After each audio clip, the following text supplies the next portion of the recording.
Many people in the United States cannot afford a home because homes, the good ones, start out at $250,000. If you buy a home that's cheaper than $250,000, you're not going to get a very good house.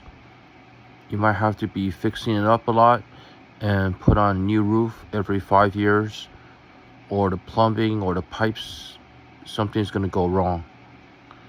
So you have to buy a house that's at least $250,000. But how do you qualify for that? If you have a job that pays $100,000, that's no problem. You can go to the bank and borrow the rest of the money, $150,000. But if you don't make $100,000 a year, if you make only, like most people, $25,000 a year, you cannot afford to buy a $250,000 home because banks don't think you'll be able to pay it off in 10 years or 15 years. But they do give you a 30-year mortgage. They hope that you can pay it off within 30 years. So most people, where do they live? Do they live in a box shed? Do they live in a cardboard box?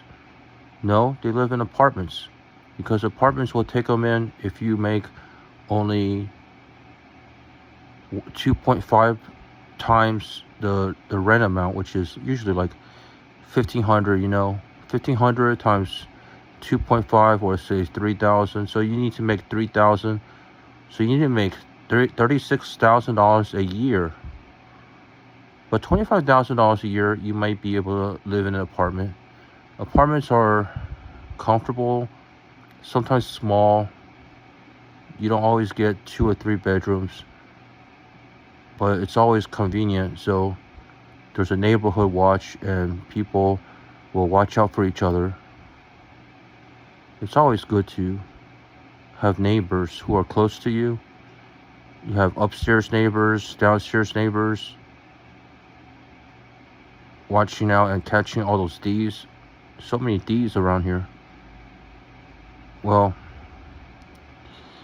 so you should live in an apartment, but what if one person comes to the United States from China or Japan or Korea, South Korea? They don't have that kind of money.